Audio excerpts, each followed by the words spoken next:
Oi, gente, tudo bem? Então, conforme o prometido, eu resolvi fazer essa live inesperada para mim também, aproveitando esse momento, essa brecha aqui na nossa rotina, para falar um pouquinho a respeito da docilidade para vocês. E enquanto eu pensava a respeito disso, eu me lembrei de um texto. Sejam todos bem-vindos. Tem bastante gente entrando, acenando. Eu vou desabilitar os comentários, tá, gente? Porque senão eu me distraio. É um defeito meu. Eu lembrei de um texto que eu acho que serve pra gente começar essa conversa, tá bem?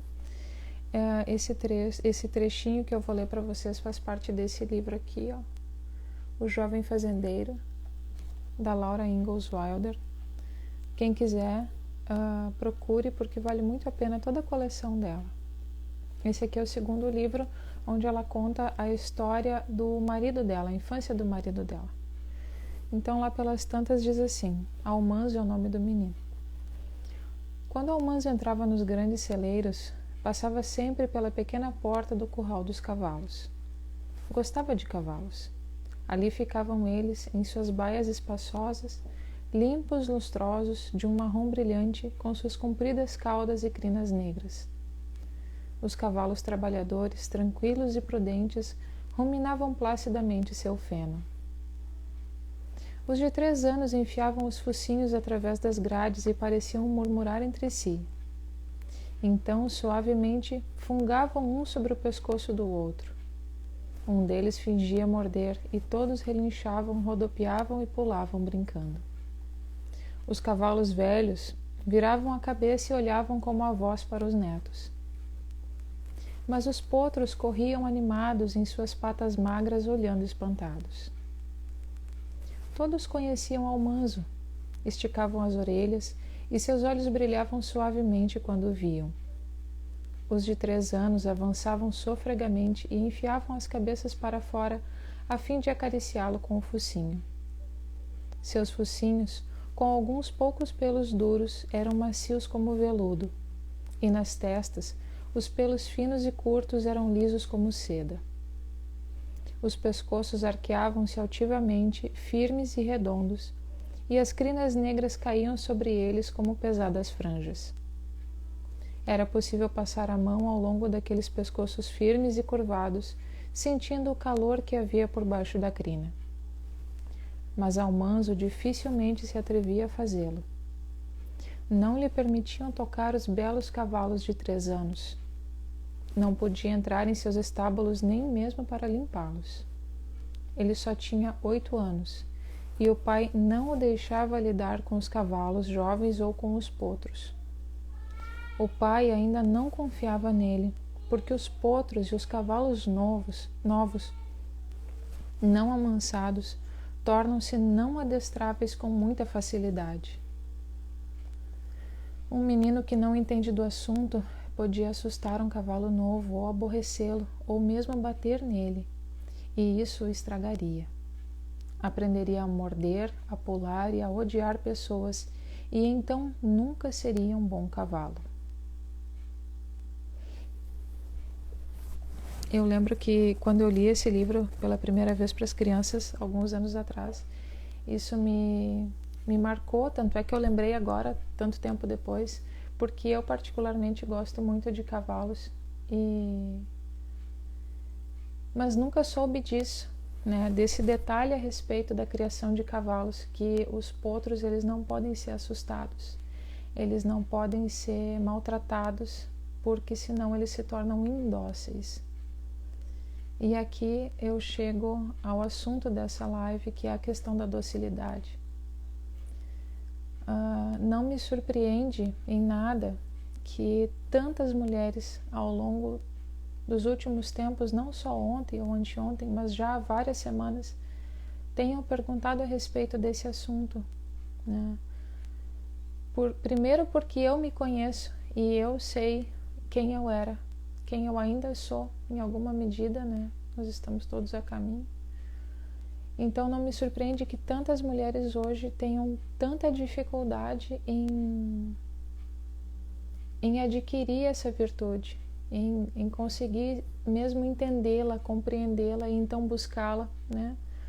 Porque nós, de uma maneira ou de outra, pelo ambiente cultural em que nós vivemos, nós fomos assustadas, nós fomos destratadas, nós fomos oprimidas de alguma maneira, e aqui eu falo isso sem nenhum tom feminista, mas acusando até o próprio feminismo, né, que com as suas mentiras muitas vezes criou um ambiente em que as nossas mães fizeram escolhas ruins e essas escolhas ruins repercutiram então sobre a nossa criação.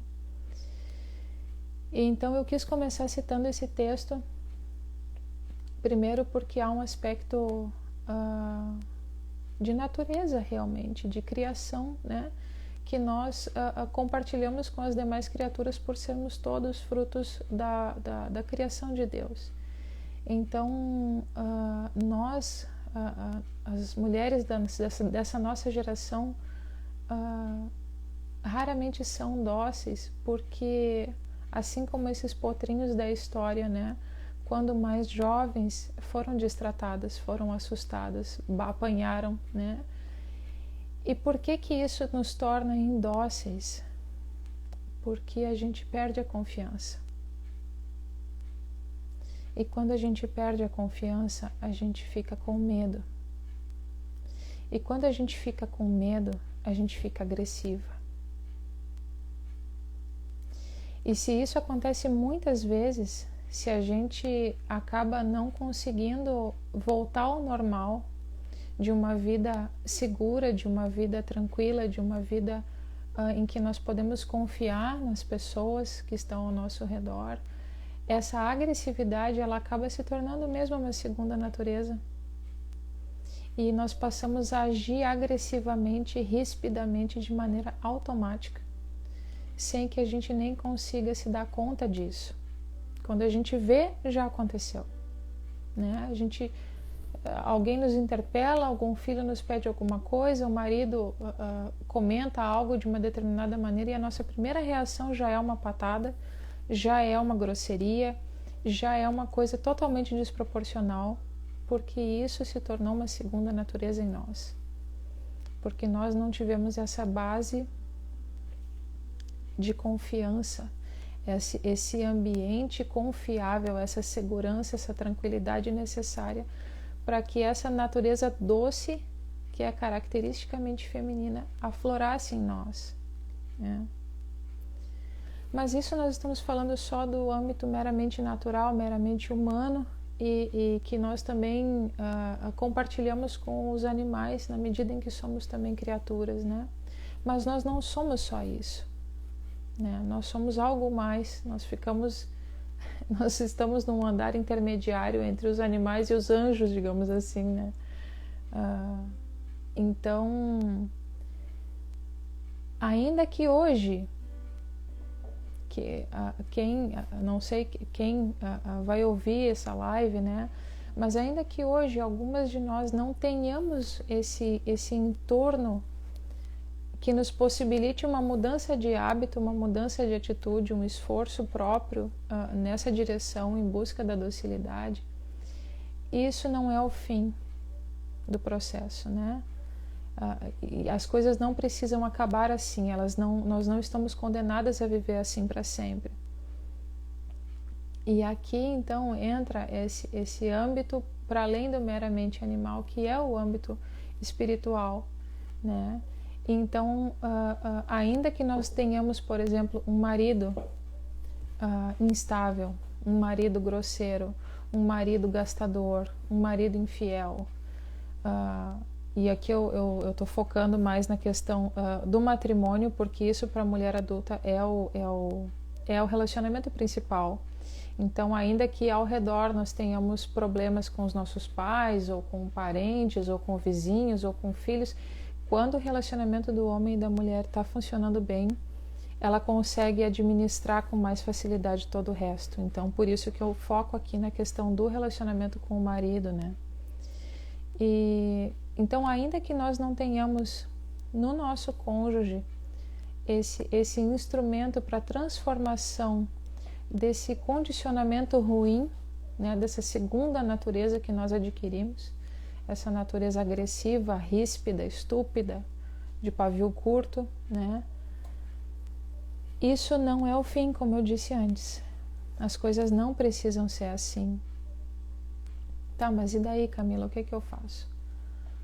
Aí a gente precisa olhar para o exemplo das santas mulheres que viveram circunstâncias semelhantes às nossas.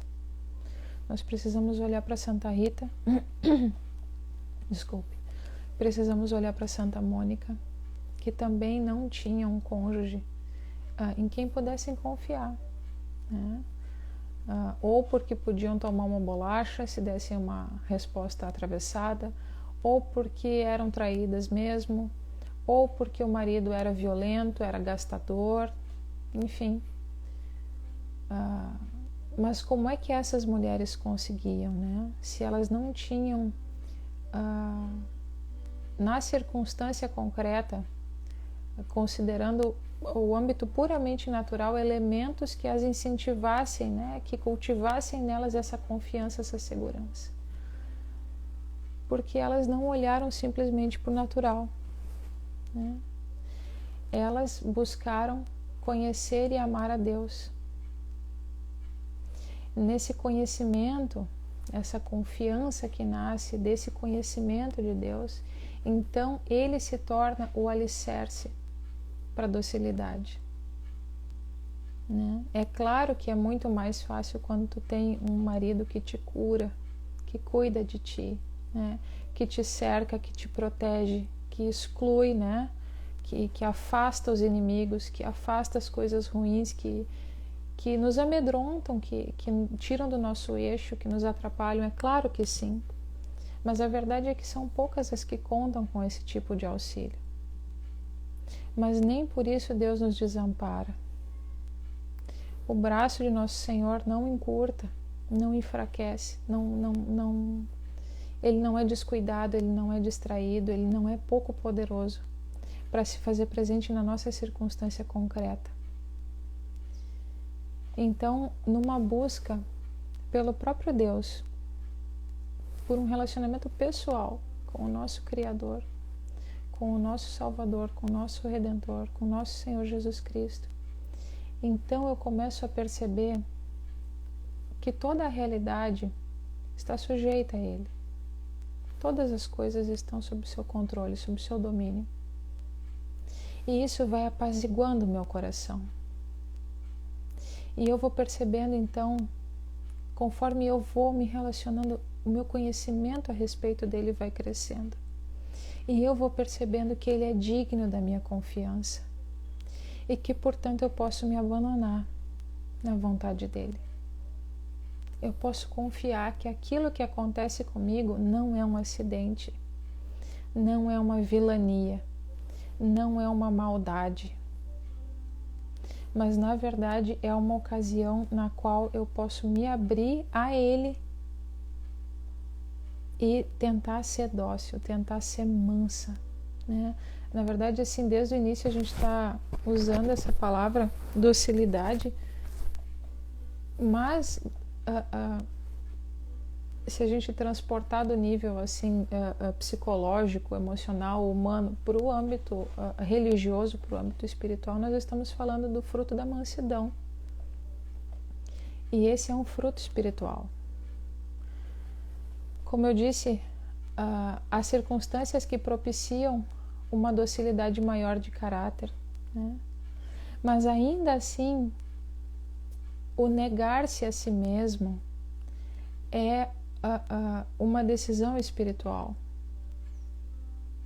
E é nas circunstâncias concretas, sejam elas quais forem, de uma família aparentemente bem estruturada, em que as pessoas se amam, se cuidam, nessa circunstância, essa mulher ela vai ser desafiada com circunstâncias concretas a negar a si mesma.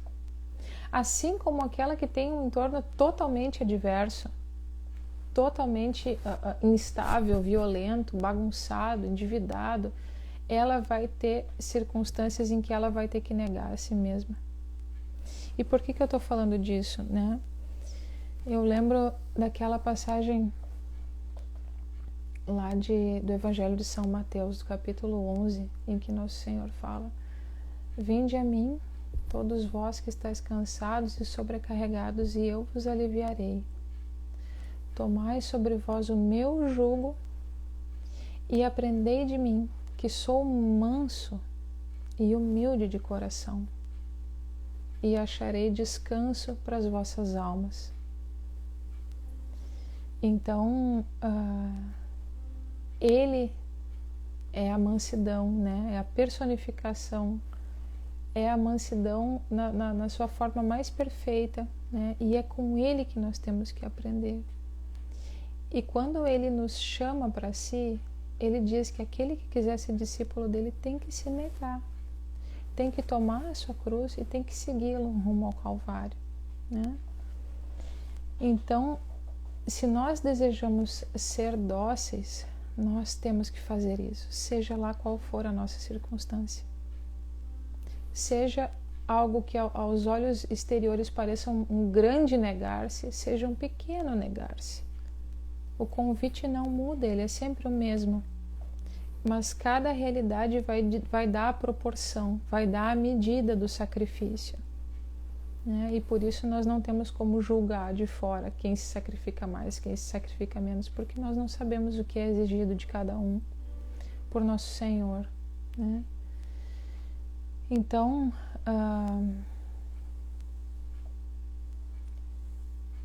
essa segurança, essa tranquilidade, essa doçura, que é um aspecto, que é um viés bem feminino dessa mansidão, né?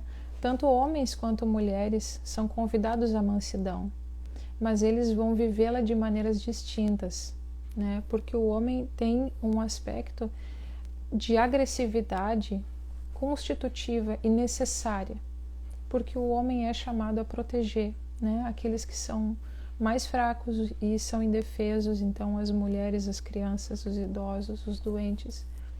Então o homem, ele é manso de uma maneira diferente da mulher, e nós, digamos assim, a medida da doçura, da docilidade é dobrada, porque nós transformamos isso em doçura, né?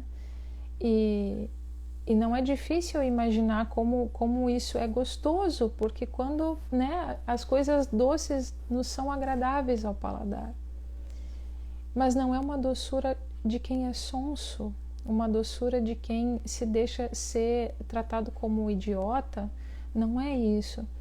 Nosso Senhor era manso, era dócil, à maneira de um varão perfeito, mas em nenhum momento ele foi idiota, ele foi feito de tolo, né? Aquilo que ele entregou consciente por vontade própria. Então, se nós vamos aos evangelhos, nós vemos inúmeras situações onde os fariseus tentam enganá-lo, se aproximam dele com charadinhas a respeito da lei, para tentar prová-lo, né? E Nosso Senhor sempre discerne o coração deles e dá a resposta adequada. E essa resposta nunca é desproporcional. Mesmo no momento de agressividade, quando ele vira, né, as mesas e monta faz um chicote e sai batendo para todo lado, aquilo ali é perfeitamente proporcional para aquela situação, porque aquelas pessoas estavam fazendo comércio dentro do templo, né? E aqui daria para aprofundar muito a respeito dessa questão, o que isso significa e tal, mas não é o ponto aqui. O que eu quero dizer é que muitas mulheres me escreveram falando: mas como ser manso e não ser idiota, como ser manso, como ser dócil, né, e não ser feito de otário, e como ser dócil e ser firme ao mesmo tempo. Se nós tentamos fazer isso com a nossa própria carne, com o nosso próprio braço, não vai funcionar. Agora, se nós buscarmos esse relacionamento com Deus, se nós buscarmos conhecê-lo, se nós nos abrirmos à vontade dele e dissermos sim a ele, concretamente nas situações da nossa vida, procurando atentamente entender o convite dele em cada coisa, Não é automático. Ah, tá, agora eu tenho que dizer sim sempre, agora eu tenho que aceitar tudo. Não é isso. Né? A gente presta a Deus um culto racional. Nós estamos atentas, nós estamos dependentes dele o tempo inteiro, porque a gente tem que entender o tempo inteiro o que ele quer de nós.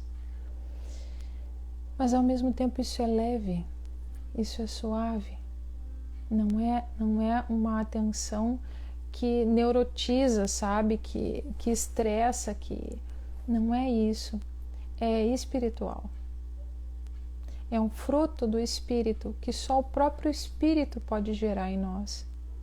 E tudo que nós podemos fazer é desejá-lo. É desejá-lo. E na medida em que ele nos apresenta a ocasião, é dizermos sim a ele. Algumas pessoas falaram, mas eu não sei direito como fazer, e aí parece que eu estou fingindo e tal. Lembra daquele assunto lá da segunda natureza? Do cavalo que foi assustado quando potrinho e ficou condicionado a ter aquele tipo de reação? Então, no início, a gente se estranha mesmo, porque essa segunda natureza automatiza as nossas reações, e as nossas reações são de éguas, de éguas loucas que mordem, que dão coice, que saem no pinote, derrubando tudo, relinchando. É isso que acontece. Então, quando a gente começa a frear isso, começa a se negar, começa a não querer mais ser assim, mas querer ser como Deus deseja que nós sejamos dóceis, que nós sejamos mansas e humildes, a gente, nossa, que coisa diferente, não parece eu, não parece que sou eu que estou fazendo isso. E não é mesmo. E não é mesmo, isso é graça de Deus que vai mudando o nosso coração. E esse fruto é Ele próprio saindo. Então não é a gente. Ai, nossa, agora como eu consegui? Não conseguiu nada. A gente entrega a nossa própria conta, por nossa própria conta, o resultado é desastroso, é miserável, é vergonhoso, é baixo, é vil. Mas quando a gente desiste desse lixo todo que somos nós e segue a receita, bem entre aspas, né, de Jesus, que é negar-se a si mesmo, tomar a sua cruz e segui-lo rumo ao Calvário, então a gente começa a experimentar essa doçura saindo. Pode parecer falso, demora um tempo até a gente se acostumar, mas conforme isso vai se repetindo e a gente vai se habituando a dizer não para a nossa carne, a gente vai se habituando a se negar, a gente vai ficando mais familiarizado com isso. E a gente passa a estranhar menos. Embora seja importante reconhecer que esse fruto nunca é nosso próprio, da nossa natureza, mas é um fruto da natureza de Deus, é um fruto espiritual e que depende dele para continuar nascendo e se multiplicando. Então, isso não tem nada a ver com temperamento, né? Pode parecer assim, algumas pessoas perguntaram, porque parece que fleumático, porque parece que melancólico. Gente, tudo a mesma porcaria, tudo o mesmo barro, só com uma carinha diferente. Então, assim, não se apeguem a essas coisas. Mas para um colérico é muito difícil porque a gente explode, não sei o quê. Minha irmã, Deus te fez assim. E Deus te fez assim com um propósito. E ao te criar, Ele olhou e pensou, como é bom. Como é bom. Eu amo a obra das minhas mãos. É perfeito. É exatamente o que eu precisava para esse fim específico. Então, assim, não coloque chifre em cabeça de cavalo. Todas nós vamos ter as nossas dificuldades. Vão ser diferentes. E a do outro sempre parece mais fácil. Se eu tivesse esse problema, nossa, já tinha resolvido faz tempo. Pois é, mas a gente não está na pele do outro, né? Então, assim, parece que o melancólico é mais tranquilo, parece que o fleumático é mais tranquilo. Não, gente, nós somos indiferentes. Nós somos maus. Isso não é ser dócil. Isso é ser mal de um outro jeito. Em lugar de você mandar a pessoa para aquele lugar, você vira as costas para ela e não dá a mínima. Isso não é ser manso. Isso é ser mal, mas é mal de uma outra maneira. Então a gente não pode, a gente tem que parar de pensar com essas coisas que a gente não entende direito, e a gente tem que fazer aquilo que Nosso Senhor pediu, porque aí a gente começa a entender as coisas direito, inclusive essas outras, né? E em lugar delas se tornarem uma ferramenta só para a gente ficar se atravancando, a gente consegue usá-las para crescer, tá bem? Então, é isso, gente. Deixa eu ver se tinha alguma outra coisa. Ah, outra coisa importante, né?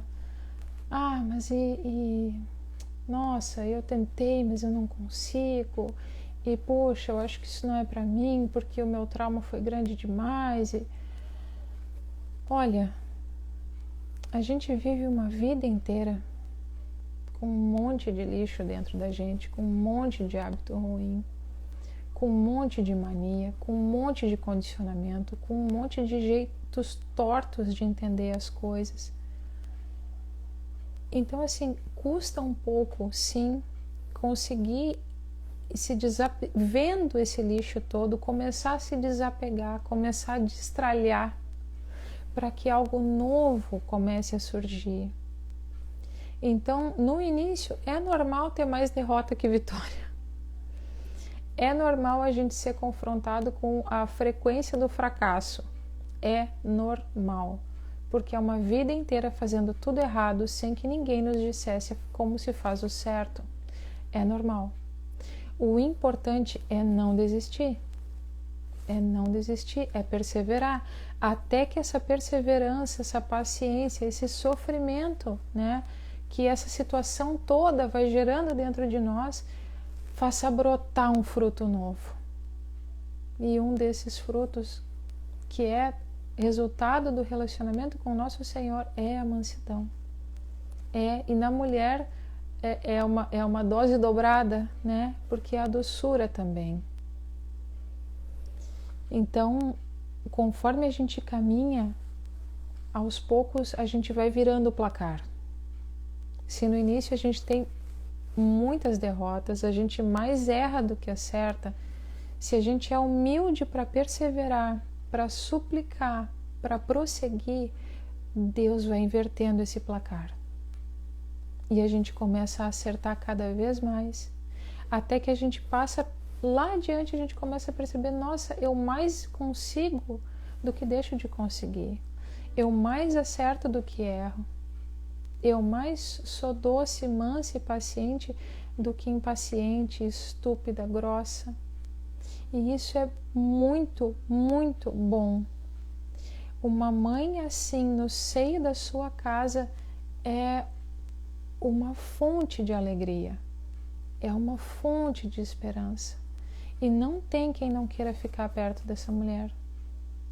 E é por isso que eu uso também é por isso que eu uso essa frase na minha bio, porque eu realmente acredito nisso, né? Na frase da beata Ana Maria Taidi, que é a paciência, a doçura e a oração triunfarão sobre tudo.